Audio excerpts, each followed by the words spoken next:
हमारे मन में गंदे विचार क्यों आते हैं? हम नहीं चाहते, लेकिन फिर भी हमारे मन में गंदे विचार आते रहते हैं। लेकिन मन हमारा सबसे बड़ा दोस्त और मन ही सबसे बड़ा दुश्मन क्यों है? जब हम अपने मन की बात मानते हैं तो हमारा मन ही हमारा नेतृत्व करता है, भटक जाते हैं। और जब हम मन को संतुलित कर लेते हैं तो हम अपने जीवन में हर चीज का ध्यान रखते हैं। हम अपने मन में आने वाले गंदे विचारों को रोकने की कोशिश करते हैं, लेकिन जितना अधिक हम रोकते हैं उतना ही ये विचार हमारे अंदर प्रवेश करते हैं। जितना अधिक आप किसी चीज से दूर भागते हैं वह चीज आपको अपने पास ले जाएगी। इसलिए उस चीज से दूर मत भागिए, उस पर संतुलन बनाए रखिए। एक बार एक युवक गौतम बुद्ध के पास आया और गौतम बुद्ध से बोला कि ही बुद्ध, मेरे मन में इतने गंदे विचार क्यों आते हैं?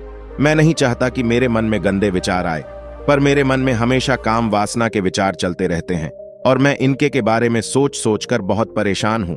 मेरी ऊर्जा और समय यह सब सोचने में ही नष्ट हो जाता है और इन सब के विचारों की वजह से मैं कभी भी शांत नहीं रह पाता और मैं हमेशा ही स्त्रियों को देखकर मोहित हो जाता हूं, अपने आप को रोक ही नहीं पाता। बुद्ध मुस्कुराए और उन्होंने उसे युवक से पूछा, क्या तुम्हें पता है यह काम वासना होती क्या है? फिर लड़के ने उत्तर दिया और कहा, बुद्ध, मैं यह तो नहीं जानता कि काम वासना होती क्या है, पर हां, ये जो भी है बहुत बुरी चीज है। फिर बुद्ध ने उसे युवक से कहा कि सबसे पहले तो तुम यह समझना है कि प्राकृतिक रूप से जो भी चीज हमारे अंदर है वह बुरी नहीं है। हमारे जीवन में उसकी कुछ ना कुछ जरूरत है। वासना कोई बुरी बात नहीं है।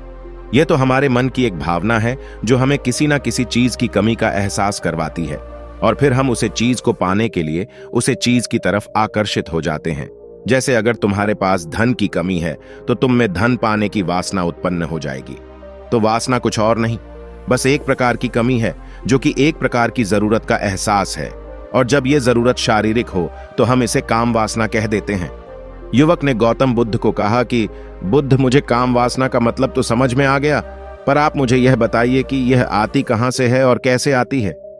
ये गौतम बुद्ध ने कहा कि काम वासना कहीं से आती नहीं है, यह तो हमारे अंदर ही होती है और इसका होना तो जरूरी भी है, तभी तो मानव जाति का विस्तार होगा। युवक ने कहा, जब यह हमारे अंदर ही है और जरूरी भी है तो फिर लोग इसे गलत क्यों बोलते हैं? बुद्ध ने कहा कि यही तो समस्या है।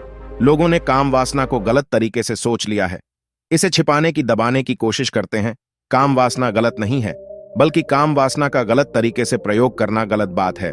लोग जिससे प्रेम करते हैं बस उसी के लिए जीने लग जाते हैं, उसे पाना ही अपना लक्ष्य बना लेते हैं और उसी के बारे में हमेशा सोचते रहते हैं, पर यह सब गलत है। बुद्ध ने युवक से कहा, क्या तुम्हें पता है जानवरों में भी कम वासना होती है? युवक ने उत्तर दिया, हां बुद्ध, जानवरों में भी काम वासना होती है, क्योंकि जानवर भी तो आखिर अपनी पीढ़ी को आगे बढ़ाएंगे। बुद्ध ने कहा, तो फिर हम जानवरों की काम वासना को गलत क्यों नहीं कहते? युवक ने कहा, मुझे नहीं पता महात्मा, आप ही मुझे बताइए। गौतम बुद्ध ने कहा कि जानवर अपनी काम वासना का प्रयोग आनंद प्राप्ति के लिए नहीं करते, वह तो सिर्फ संतान उत्पन्न करने के लिए काम वासना का उपयोग करते हैं। जानवरों को प्रकृति ने इतनी समझ नहीं दी कि वह काम वासना को अपने सुख का आधार बना सके, जबकि मनुष्य अपनी समझ के बलबूते पर प्रकृति में पाई जाने वाली प्रत्येक वस्तु को अपने सुख के लिए अपने प्रयोग करता है। हम इंसानों ने ही काम वासना को अपने सुख का साधन बना लिया है, जबकि प्रकृति ने तो हमें अपने वंश को आगे बढ़ाने के लिए दिया था, लेकिन इंसानों ने इसे अपने जीवन का परम लक्ष्य बना रखा है और इस तरह से काम वासना का बेलगाम हो जाना गलत है। युवक ने पूछा, महात्मा जी, ये कम वासना हम पर हावी क्यों होती है? क्यों यह बेलगाम हो जाती है? तब गौतम बुद्ध ने कहा कि सुनो, अब जो मैं तुम्हें बताऊंगा उसे तुम ध्यानपूर्वक सुनना। काम वासना का सारा खेल तुम्हें समझ आ जाएगा, तुम्हें तुम्हारे सारे सवालों का जवाब मिल जाएगा, बस तुम्हें ध्यान से सुनकर समझना है। फिर गौतम बुद्ध युवक को बताना शुरू करते हैं। एक बार की बात है, एक आश्रम में गुरु और उनके शिष्य रहा करते थे, जिससे रोजाना आश्रम के बाहर स्थित गांव में भिक्षा लेने के लिए जाते थे। उसे आश्रम का एक शिष्य जिस गांव में भिक्षा लेने जाता था, उसे रास्ते में एक नदी पद्धति थी जिससे रोज उसी रास्ते से भिक्षा लेने जाता था। एक दिन उससे ने देखा कि एक लड़का पेड़ के पीछे छिपा है। वह उस लड़के के पास गया और उससे जाकर बोला, भाई, तुम इस पेड़ के पीछे छिपकर क्या देख रहे हो? लड़के ने कहा, अरे तुझे नहीं दिख रहा क्या कि मैं क्या देख रहा हूं? तब शिष्य ने नदी की तरफ देखा तो वहां पर कुछ लड़कियां पानी भर रही थी। वो लड़कियां 14-15 साल की होगी। तब शिष्य ने उसे लड़के से कहा, अरे भाई, वहां पर तो लड़कियां पानी भर रही हैं, इसमें छिपकर देखने वाली क्या बात है। तब वो लड़का शिष्य की तरफ देखकर उससे कहता है, अरे पागल, तुम्हें दिखाई नहीं दे रहा ये परी कैसे नदी से पानी ला रही है? जरा उनकी अदाओं को तो देखो, उनके कोमल शरीर को देखो, उनकी पतली कमर मटके को उठाते समय बल खाती है और उनके बाल उनकी कमर पर कैसे लहरा रहे हैं, मानो सुंदरता बिखरी पड़ी हो। उसने फिर से नदी के किनारे देखा और इस बार वह नदी के किनारे देखता रहा। अब कुछ भी दिखाई नहीं दे रहा था और वह बिल्कुल निडर था। उसे किसी भी चीज का कोई डर नहीं था। लेकिन अब वो छिपने लगा और उन लड़कियों को देखने लगा जैसे उसने कोई अपराध कर दिया हो। और जब वो छिपकर उन लड़कियों को देख रहा था, तभी वो अचानक अंदर से कौंप गया और उसने कहा कि ये मैं क्या कर रहा हूं? मैं जो कर रहा हूं वो सही नहीं है, मुझे यहां से चले जाना चाहिए। और फिर वह जल्दी से वहां से चला गया। वो आश्रम पहुंच जाता है। आश्रम जाकर वो अपने कार्यों में लग गया। लेकिन जो अभी वह देख कर आया था वही उसकी आंखों के सामने बार बार आ रहा था। उसके मन में वही दृश्य चल रहा था। उसका दिमाग सब कुछ देखने के लिए संघर्ष कर रहा था। उसका किसी भी काम में मन नहीं लग रहा था। सुबह होते ही वह रोज जल्दी ही भिक्षा के लिए आश्रम से निकल जाता और उस नदी के पास वाले पेड़ के पास जाता जहां पर वह लड़का पहले से मौजूद रहता था। उसके साथ मिलकर लड़कियों को छुप छुप कर देखता था। अब वह ऐसा रोज करने लग गया, यह उसके रोज का काम हो गया। अब उस शिष्य का मन किसी भी काम में नहीं लगता था। वो हमेशा ही किसी न किसी प्रकार के विचार में उलझा रहता। वो आश्रम के कार्यों को भी ठीक ढंग से नहीं कर रहा था। ना वो ठीक से सो पाता था, ना वो ठीक से खाना खा पाता था। उसका मन बेचैन सा रहता था। उसका मन बार बार उन लड़कियों की खूबसूरती देखने को मचलता था। जब गुरु भिक्षा दे रहे थे तब भी उनका मन किन्हीं अन्य विचारों में खोया हुआ था। गुरु ने अपने शिष्य की इन हरकतों को भांप लिया था। फिर एक दिन गुरु ने शिष्य को अपने पास बुलाया और कहा कि आज से मैं भी तुम्हारे साथ भिक्षा मांगने चलूंगा। आप और मैं एक साथ भिक्षा मांगने जाएंगे। तभी शिष्य गुरु को माना करते हुए बोला, नहीं गुरुदेव, आप परेशान क्यों हो रहे हो? मैं अकेला ही ठीक से भिक्षा मांग सकता हूं। गुरु ने शिष्य से कहा कि ठीक है, तुम अकेले ही भिक्षा मांगने जाओ। जिससे वह तुरंत भिक्षा मांग निकल पड़ा। सभी लोग उसे देखने के लिए उसके पीछे पीछे चलने लगे। थोड़ी दूर जाने पर गुरु ने देखा कि उनका शिष्य एक अपराधी की तरह एक लड़के के साथ पेड़ के पीछे छिपा हुआ है और छिपकर कुछ देख रहा है। गुरु भी अपने शिष्य के पीछे जाकर खड़े हो गए। उसका शिष्य क्या देख रहा है जिसे देखने के लिए वह एक अपराधी की तरह पेड़ के पीछे छिपा हुआ है? गुरु ने देखा कि उसका शिष्य पेड़ के पीछे छिपकर नदी से पानी ले रही लड़कियों को देख रहा है। तब गुरु ने शिष्य से कहा, क्या देख रहे हो? अपने मालिक की आवाज सुनकर वह डर गया और उसके पसीने छूटने लगे। वह ऐसे कांपने लगा जैसे उसने किसी चोर को चोरी करते समय पकड़ लिया हो। उसी से की हालत खराब हो गई। वो कुछ भी नहीं बोल कर रहा था। दूसरा का जो शिष्य के साथ था वहां से भाग गया। उसके मुंह से कुछ टूटे फूटे शब्द ही बाहर निकल रहे थे। वो अपने गुरु से नजर भी नहीं मिला कर रहा था। गुरु ने शिष्य की तरफ देखा और कहा कि मेरा शिष्य तो निर्भय था, उसे तो किसी भी चीज का डर नहीं था, लेकिन ये क्या, तुम तो भय के मारे कांप रहे हो। शिष्य ने गुरु से कहा कि मुझे माफ कर दो गुरुदेव, मेरा इसमें कोई दोष नहीं है। उस लड़के ने मुझे बहका दिया था, लेकिन आपसे मैं वादा करता हूं कि आज के बाद मैं ऐसा कभी दोबारा नहीं करूंगा। मुझे माफ कर दो गुरुदेव। गुरु ने शिष्य से कहा कि कोई बात नहीं, पर इस बात का तुम ध्यान रखना कि हम जैसी संगति करते हैं वैसा ही फल हमें प्राप्त होता है। हम जैसी संगति करते हैं उसके विचार हमारे अंदर प्रवेश करते हैं। इसीलिए अच्छी संगति करो जिससे तुम्हारे अंदर अच्छे विचारों का प्रवेश हो।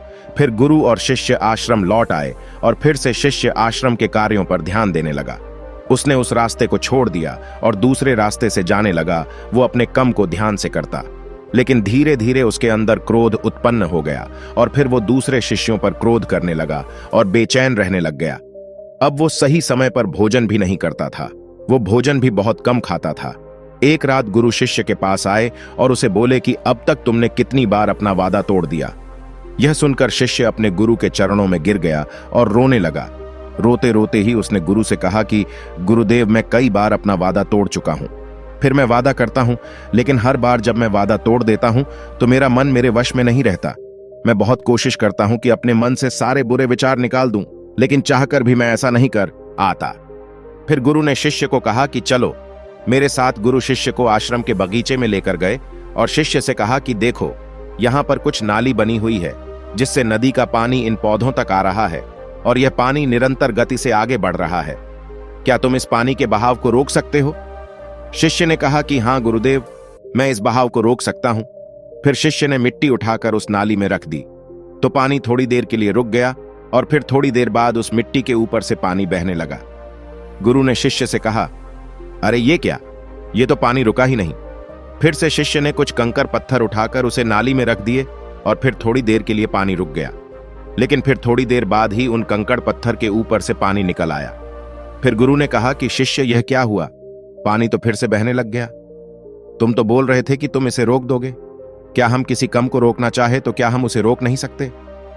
तब शिष्य ने कहा, कोई बात नहीं गुरुदेव, मैं इस पानी को तो आपको रोक के दिखाऊंगा। शिष्य फिर से एक बड़ा सा पत्थर लेकर आया और उसे नाली पर रख दिया और पानी रुक गया। तब गुरु से कहा कि देखा गुरुदेव, मैंने कहा था ना कि पानी को मैं रोक दूंगा। मैंने पानी को रोक दिखाया, आपकी बात मैंने पूरी कर दी। गुरु मुस्कुराए और बोले, अच्छा जरा ध्यान से देखो, पानी रुक गया क्या? वो तो पीछे की नाली तोड़कर बाहर निकल गया और अगल बगल से बह रहा है। और ध्यान से देखो, इस पत्थर की आगे भी आ गया और ये पानी अपना रास्ता बदलकर फिर से आगे की तरफ जाएगा। और फिर थोड़ी देर बाद ऐसा ही हुआ। फिर गुरु ने शिष्य को समझाया कि तुम्हारे साथ भी तो ऐसा ही चल रहा है। तुम बार बार प्रयास कर रहे हो, बड़े से बड़ा प्रयास कर रहे हो, पर हर बार तुम्हारा प्रयास टूट रहा है और यह हमेशा टूटता ही रहेगा। तुम कितना भी बड़ा पत्थर रख लो, लेकिन पानी तो अपना रास्ता बना ही लेगा। यह सब देखकर शिष्य ने गुरु से कहा कि ही गुरुदेव, क्या कोई तरीका नहीं है जिससे मैं गंदे विचारों से बाहर निकल सकूं और यह मेरे मन में आए ही ना? गुरु शिष्य को एक नदी के पास ले गए जहां से उसे बगीचे में पानी जा रहा था। गुरु ने शिष्य से कहा, वो पानी इसी नदी से जा रहा है। अगर हम यहीं से उसे रास्ते को बंद कर दें जहां से पानी बगीचे में जा रहा है, तब क्या हम पानी को रोक नहीं सकते?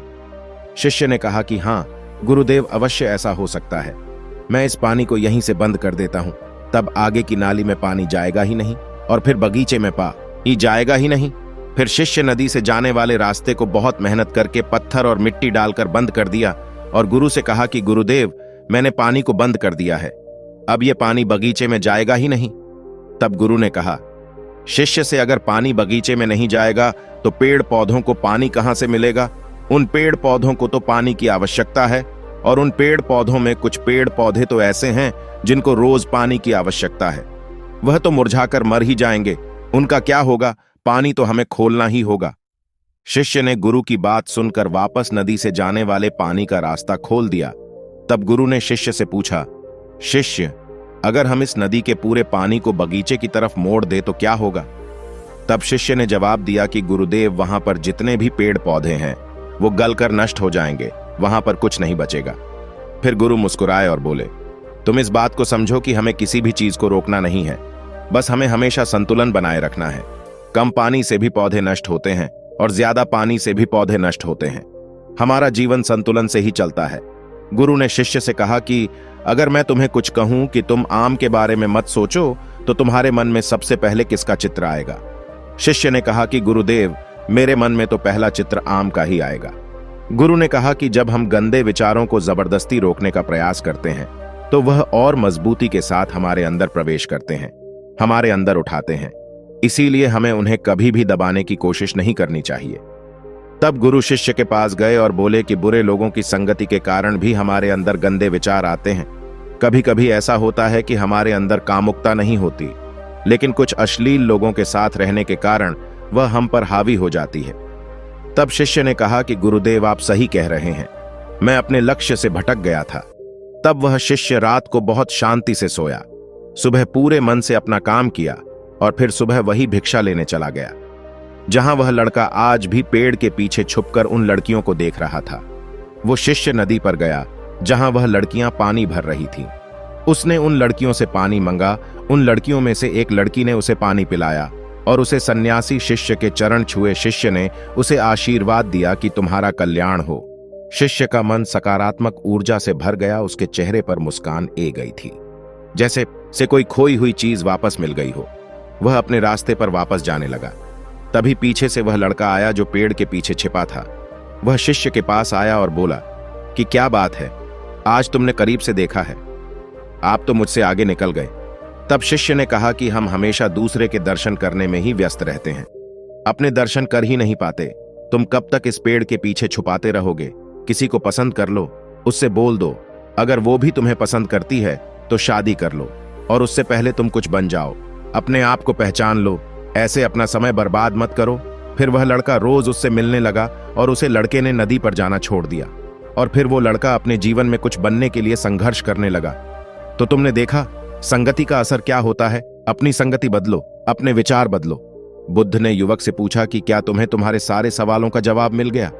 तब युवक ने कहा कि हाँ महात्मा जी, आपका बहुत बहुत धन्यवाद। तब गौतम बुद्ध ने युवक से कहा कि जब तुम्हारे मन में गंदे विचार आए तब आप अपने आप को दोषी मत मानो। यह शरीर है और यह सब हजारों वर्षों से सिखाया गया है। एक केवल तुम्हारे सोच लेने से, शपथ लेने से ये टूटने वाला है नहीं, लेकिन तुम्हारे पास वो शक्ति है, वो ऊर्जा है जिसका तुम्हें संतुलन उपयोग करना है।